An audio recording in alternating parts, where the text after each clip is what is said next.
Olá, família! Sejam todos bem-vindos ao estudo diário das Escrituras. Hoje nós vamos estudar Doutrina e Convênio, sessão 96. Bom, qual que é o contexto histórico aqui dessa sessão? A Ordem Unida, né, que era formada ali por Joseph Smith, C.D. Higdon, Frederick G. Williams, o bispo, né, Neil K. Whitney e alguns líderes que eram da Ordem Unida, né? Essa Ordem Unida era um grupo, né, de líderes da igreja que a função deles, o propósito era ajudar os pobres e necessitados, né, com o dinheiro que eles ganhassem ali. Também financiava a obra missionária, tanto na questão de imprimir revelações, tá bom? Ajudar na obra missionária, tá bom? Custeando ali, como também entrou aqui na Ordem Unida a questão do templo, tá bom? De financiar os custos para fazer o templo. Então aqui a revelação aqui foi dada foi em junho de 1833, e 3 anos depois esse templo vai estar pronto, né? Mas se não houvesse toda essa organização, né, para fazer o templo, ficaria difícil. Então aqui nessa revelação, além deles terem feito esse conselho para decidir algumas coisas, eles ficaram em dúvida em outras coisas, né, em relação aos terrenos da igreja, o que deveria vir para a Ordem Unida, para ir de fundos, né, para construir o templo, ajudar na obra missionária, ajudar os pobres e necessitados, e o que deveria ficar para a construção de Sião, tá bom? Então, ao ficar nesse balanço ali, eles recebem essa revelação aqui, que é a seção 96, que é a que nós vamos ler agora. O versículo 1 diz assim: Eis que vos digo, aqui há sabedoria. Então o Senhor sabe dividir bem essas coisas aqui. Então aqui há sabedoria. No que eles têm dúvida, o Senhor não tem dúvida nenhuma, né? E vai revelar aqui para eles. Para que saibais como agir em relação a esse assunto. Pois me convém que essa estaca que estabeleci para o vigor de Sião se fortaleça. Então aqui o Senhor fala, né, que essa estaca aqui de Sião, a revelação é em Quitra, tá bom? Ele está falando que ali agora é uma estaca de Sião. Normalmente, quando na escritura se refere Sião, aqui em Doutrina e Convênio, está se referindo lá no estado de Independence, né, lá no Missouri, mas aqui ele está falando de uma estaca de Sião, uma extensão, né, do que é Sião aqui. Então, ele fala que essa estaca ela deve crescer, tá bom? Aqui a gente vai ver que Kitran ele acaba sendo até mesmo ficando mais forte do que lá no Missouri.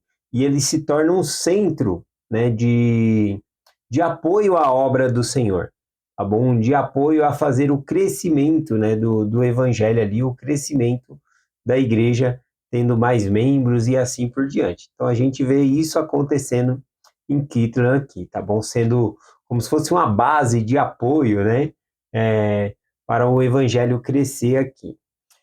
Aqui então, versículo 2 diz assim: Portanto, que meu servo Neil K. Whitney se encarregue do lugar que haveis mencionado. O lugar mencionado aqui é o templo, o terreno do templo de Kitran. Então, está dando uma responsabilidade aqui a Neil K. Whitney.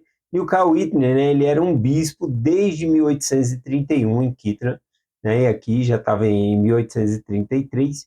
Então, ele era o bispo ali, ele ficou encarregado por cuidar desse terreno aqui, tá bom? O versículo também diz: no qual pretendo construir minha casa santa, ou seja, para construir o templo aqui. Então, o Senhor, né, confiou que essa responsabilidade aqui a Neil K. Whitney, deu essas responsabilidades, mas também ele dá bênçãos para que ele possa conseguir concluir a obra que ele está dando aqui. Vamos lá, uma aplicação pessoal para nós aqui, a respeito desse versículo, é que o Senhor chama as pessoas e dá habilidades para elas específicas, tá bom? Para ajudar na obra. Por exemplo, Neil K. Whitney, ele era um comerciante, ele tinha uma venda, né? Como se fosse uma mercearia ali, e muitas vezes, né, a loja dele ali servia como ponto de encontro, né, para os missionários, para pregar o evangelho. Inclusive, né, uma parte das revelações de Doutrina e Convênio foi recebida em cima da loja ali de Newcawit, né, que servia para ajudar no trabalho de tradução também. Aqui, então, vamos para o versículo 3, que diz assim: E também que seja dividido em lotes, com prudência, para benefício daqueles que buscam herança, como for determinado por vós em conselho. Então, a primeira coisa aqui, o Senhor fala que deveria determinar em conselho, né? Ser unânime ali, eles em conselho, decidir é, como que eles iriam distribuir esses lotes, tá bom? Então, a igreja havia adquirido ali novos terrenos e eles tinham que distribuir ali, né? Aqui fala com prudência, com calma, né? Não é para fazer nada correndo, com impulso, mas buscar a revelação do Senhor, como eles fizeram aqui agora, e o Senhor tem revelado a eles como eles deveriam fazer, tá bom? O Senhor valoriza a prudência, né? Que nós possamos agir de acordo com a vontade dele.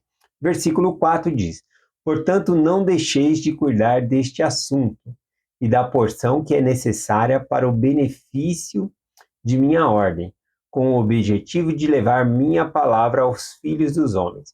Então, aqui, novamente, aqui agora está se referindo à Ordem Unida.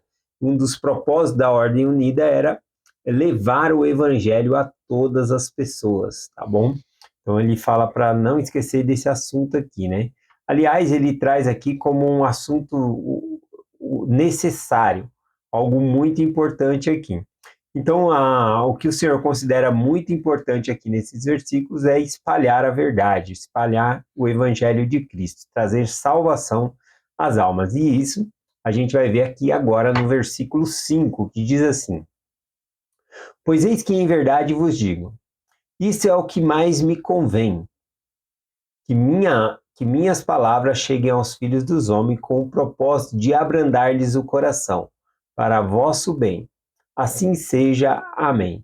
Então, em meio às instruções, né, que o Senhor deu aqui de terra, lote, terreno, construção do templo, ele fala aqui que o propósito de todas essas coisas é abrandar o coração das pessoas para receber o Evangelho, para que eles possam receber o Salvador.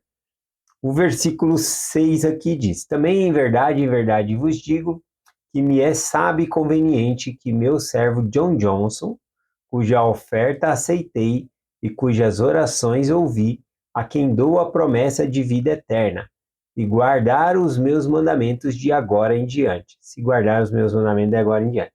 Então aqui também, esse John Johnson aqui, ele havia ajudado muito financeiramente já a igreja. Joseph Smith morou quase um ano lá na fazenda ali de John Johnson, e ele sempre contribuindo ali com a obra missionária. Inclusive, a seção 76 de Doutrina e Convênio foi recebida na casa, né, de John Johnson também ali. Então, é uma pessoa que sempre estava contribuindo ali, tanto ele como a esposa dele, né, o nome dela aqui eu acho que era Alice, né? Tanto ela, Alice ou Elsa, né? Tá com dois tipos aqui de pronúncia, tá bom? Então, tanto ele como a esposa, eles eram muito generosos e ajudavam bastante na obra do Senhor. E agora ele estava doando, né, também a fazenda dele, tá bom? Os recursos que ele tinha para a obra do Senhor, que iria agora então para a Ordem Unida, tá bom? Para que pudesse ter mais recursos para a obra do Senhor, para construir o templo e outras coisas assim. Então ele faz essa doação, e aqui o Senhor reconhece, né, essa oração. Ele fala aqui, ó, cuja oferta aceitei, cuja oração eu ouvi. Então o Senhor aceita essa oferta e logo em seguida ele promete a John Johnson, né, a vida eterna, tá bom? Aqui a gente tem que tomar cuidado para não pensar que a gente pode comprar a vida eterna. Não é porque ele deu, né, a fazenda dele, os recursos que ele tinha ali para benefício da obra do Senhor, que ele ganha a vida eterna. Aliás, a vida eterna que o Senhor promete, e ele coloca uma condição, que é mediante guardar os mandamentos do Senhor. Eu vou ler aqui, ó. Diz assim: cuja oferta aceitei e cujas orações eu vi, a quem dou a promessa de vida eterna, se guardar os meus mandamentos de agora em diante. Então, uma promessa condicional a viver os mandamentos de Deus, tá bom? A gente não consegue comprar a vida eterna, né? A gente não compra. É um dom de Deus, é uma bênção que Deus nos dá e ele coloca condições para que nós possamos receber essas bênçãos. Vamos continuar aqui, versículo 7.